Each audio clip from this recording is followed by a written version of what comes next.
The year is 2006. Mike Judge releases a film about a soldier who wakes up 500 years in the future. He finds a world where humanity has devolved into drooling, corporate-branded morons. At the time, we laughed. It was dismissed as a crude, forgettable stoner comedy. Critics hated it. The studio buried it. But looking back from the vantage point of today, Mike Judge didn't write a satire. He wrote a prophecy. And the scariest part isn't that society got dumber. It's that Judge was supposed to be 500 years early. But looking at the state of the world right now, he might have been right on time. This is the story of how a box office bomb became the most accidental documentary of the 21st century. And 25 bizarre facts about the movie that are almost as crazy as the plot itself. To understand why this warning was ignored, we have to look at the crime scene. And make no mistake, the release of Idiocracy was a crime. In Hollywood, when a studio spends $30 million on a movie, they usually want people to see it. They buy billboards, they run trailers, they send stars on press tours. But 20th Century Fox did none of that. In fact, they did the exact opposite. They actively hid the movie from the public. There were no trailers, no press kits, no screenings for critics. They dumped it into a measly 130 theaters, mostly in Texas, over Labor Day weekend. That is the cinematic equivalent of taking your product and burying it in a hole in the desert. The result was a total financial bloodbath. The movie grossed less than $500,000. For context, that is less money than Paul Blart Mall Cop made in a single afternoon. So why did Fox burn their own money? Fear. According to Terry Crews, who played President Camacho, the studio was terrified of the advertiser. The movie paints corporations like Starbucks, Carl's Jr., and Costco as the villains who helped destroy civilization. Fox executives looked at the test screenings, saw a movie that insulted their biggest partners, and hit the panic button. They decided it was safer to lose $30 million than to offend a coffee chain.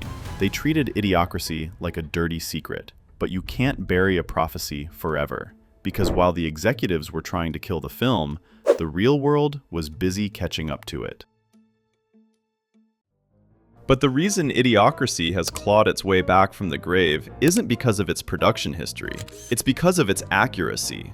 When you watch the film today, the laughs catch in your throat, because the specific dystopia Mike Judge predicted is essentially the one we are living in right now. The first and most obvious parallel is the war on intelligence. In the film, the protagonist Joe Bowers is an average guy. He isn't a genius. He is completely unremarkable. But in the year 2505, he is considered an intellectual threat. He is mocked for using big words and threatened with prison for talking like a fag. That is a specific ugly slur used in the film, but it highlights a very real mechanism. The society in Idiocracy views articulation and expertise not just as unnecessary, but as suspicious. Does that sound familiar? We are currently living through a massive cultural shift where doing your own research on YouTube is valued higher than a PhD. We have seen the harassment of public health officials. We have seen the complete erosion of trust in institutions. In Idiocracy, the experts are just the loudest people in the room. Today, we call them influencers. And then there is the language. In the movie, the English language has devolved into a hybrid of hillbilly slang, grunts, and corporate catchphrases. Judge thought it would take 5 centuries to get there, but thanks to the algorithm, we speedran it in 20 years. Our attention spans have shrunk so much that political discourse is now reduced to 3-word chants. We have brain rot slang like skibbity and riz dominating youth culture. We aren't just speaking differently, we are thinking differently. We are optimizing our communication for viral clips, not for nuance. The film posits a world where complex thought is extinct because it's too hard. And looking at the comments section of any social media platform today, it is hard to argue that we aren't already there. But the stupidity of the individual is only half the problem. The real horror of Idiocracy isn't the people, it's who owns them.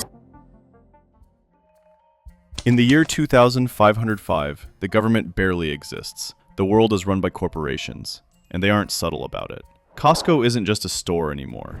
It is the size of a city. You can go to law school there. You can get married there. Carl's Jr. isn't just a burger joint. Its computer kiosk is the terrifying, unfeeling guardian of your children. When the film came out, this felt like absurd exaggeration. Today, it feels like a Tuesday. We are watching the rapid consolidation of everything into a handful of mega monopolies. Amazon, Disney, Walmart. The lines between governance and corporate interests have blurred to the point of invisibility. In the film, the crops are dead because they are being watered with Brondo. Brondo is a sports drink owned by a mega corporation that purchased the FDA. They replaced water with their product because it had electrolytes. And when the crops died, nobody could fix it. Why? Because fixing the problem would hurt Brondo's stock price. That is the darkest joke in the entire movie. We know exactly what is going to destroy us and the world we live in. But we can't stop doing it because it would be bad for the quarterly earnings report. Let's talk about the Great Garbage Avalanche. In the movie, society is so consumed by cheap, disposable products that they literally run out of room to hide the trash. Eventually, the piles collapse and bury the city. In 2006, that was a visual gag. In the 2020s, we have the Great Pacific Garbage Patch. We have microplastics in our blood. There are literal mountains of old clothing piling up in the Atacama Desert in Chile. Mike Judge didn't need a time machine to see this coming. He just looked at a graph of American consumption and followed the line to its logical conclusion. So, the cultural critique is undeniable. The satire has become reality. But the story of how this movie was made is just as absurd as the world it depicts. From accidental predictions to legal threats, here are 25 facts that prove reality is stranger than fiction. To prove just how weird this production really was, we have to talk about the shoes. Fact number 1. In the movie, every character in the future wears the same rubber shoes. The costume designer, Debbie Maguire, had a tiny budget. She found a small, unknown startup that made cheap foam boating shoes. She bought them because, in her own words, they were too ugly to ever become popular. Those shoes were Crocs. The movie accidentally predicted the most popular footwear of the modern era simply by trying to find the ugliest thing possible. Fact number 2. The pimp character, played by Brad Jordan, is named Upgrade. That is spelled with 2 Ds. Why? As the character explains, it is for a double dose of pimping. Fact number 3. There is a scene where the #1 movie in America is just a 90-minute shot of a butt, titled Ass. To film the exterior shots, the crew put the word ass in giant letters on a real movie theater marquee in Texas. Concerned local parents actually called the police to report it. Fact number 4. The massive Costco interiors weren't a set. They didn't have the money to build a store that big. So they filmed inside an actual abandoned mall in Round Rock, Texas. If the dystopia felt real, it's because they were literally filming in the ruins of American retail. Fact number 5. Screenwriter Etan Cohen got the job because of a fart joke. He pitched Mike Judge an idea for a museum of farts in the future. Judge loved it so much, he hired him on the spot. Fact number 6. Terry Crews is iconic as President Camacho, but he wasn't the first choice. The role was originally written for Benicio del Toro. Fact number 7. Luke Wilson, who played the average Joe, believed in the script so much that he took a significant pay cut just to get the movie made. Fact number 8. The time machine ride that sends Joe to the future is historically inaccurate on purpose. If you look closely, it features audio claiming that dinosaurs lived alongside the Nazis, a subtle jab at the decline of education. Fact number 9. Because the budget was so low, they couldn't afford expensive 3D CGI for the futuristic skylines. Most of the backgrounds you see are old-school 2D matte paintings. Fact number 10. The satire eventually came full circle. A company later licensed the rights to Brondo and actually sold the energy drink in real life. It was marketed as the Thirst Mutilator. People were literally drinking the joke. But if you think that's meta, wait until you hear how Starbucks reacted to the script. Fact number 11. The Gentleman's Latte. In the film, Starbucks has evolved into a chain that offers full-body lattes. Starbucks executives were horrified. They didn't realize how far the joke would go until it was too late to back out. This leads us directly to fact number 12, the supreme irony of the film's release. Idiocracy is a movie about massive corporations ruining the world, and it was buried by 20th Century Fox, a massive corporation, because they were afraid of offending other massive corporations. Fact number 13. The original working title of the film was 3001. It was a play on 2001: A Space Odyssey. They changed it to avoid confusion with Futurama, which is set in the year 3000. Fact number 14. Maya Rudolph, who plays Rita, was actually pregnant during filming. If you watch closely, she is constantly wearing baggy, futuristic jumpsuits to hide her baby bump. Fact number 15. The production had a weird problem with the weather. The story takes place during a catastrophic drought where nothing grows. But while they were filming in Texas, it rained constantly. The grass kept turning green. The crew literally had to pour eco-safe dye and sand onto the grass to make it look dead enough for the apocalypse. Fact number 16. The news anchors in the future speak with a slight melody. He tried taking water from toilets, but it's secretary not sure who finds himself in the toilet now. Mike Judge directed them to use an auto-tuned cadence. He predicted that auto-tune would bleed from pop music into the way people actually spoke. Fact number 17. The script originally tracked the gradual rebranding of the restaurant chain Fuddruckers. It started as Fuddruckers, then Fudbuckers, and eventually evolved into a name that I literally cannot say on YouTube without getting demonetized. Let's just say it rhymes with butt truckers. Fact number 18. Mike Judge loves hiding jokes in the background. If you look at the microphones on the desks in the Senate scenes, they are shaped explicitly like phallic objects, a subtle nod to exactly how the government is treating its citizens. Fact number 19. Mike Judge isn't just the director, he has a cameo.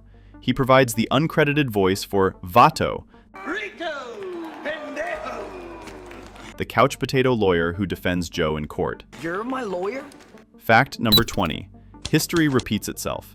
Office Space was also a box office failure that became a cult classic on DVD. Idiocracy followed the exact same path, finding its audience almost exclusively through rentals and word of mouth. But while Office Space was about hating your job, Idiocracy was about hating your future. And the final 5 facts reveal just how close we came to seeing even more of this world. Fact number 21. In the movie, the History Channel has devolved into the Hitler Channel. It plays nothing but clips of violence and war without any context. Considering the current state of cable documentaries, this might be the most accurate prediction in the entire film. Fact number 22. Despite the studio's fear, the production actually got legal permission from Costco, Starbucks, and H&R Block to use their logos. The companies apparently thought it would be good publicity. They didn't realize they were being cast as the villains until they saw the final cut. Fact number 23. Reality almost merged with fiction in 2016.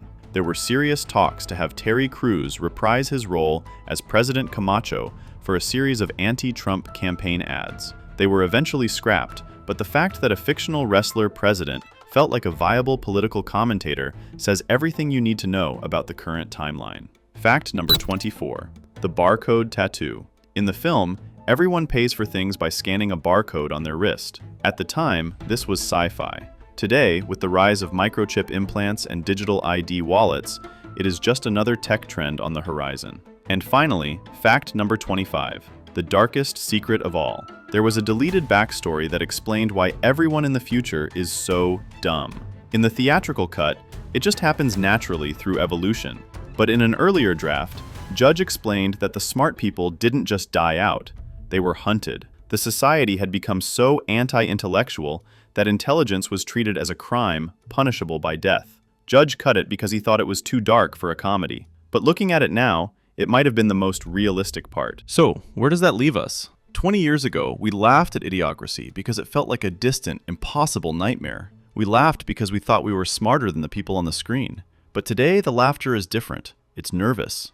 It's uncomfortable. Mike Judge was asked recently about his accidental prophecy. He said, "I'm no prophet. I was off by 490 years. He thought this wouldn't happen for centuries, but we did it in 2 decades." The film ends with a shred of hope. Joe Bowers saves the world simply by using his brain. But in the real world, the credits haven't rolled yet. And looking at the algorithms, the politicians, and the garbage piles, you have to ask yourself one question. Are we still the audience watching the movie? Or are we already the extras in the background? If you liked this video, please subscribe to support our channel. Thank you, and we hope to see you again.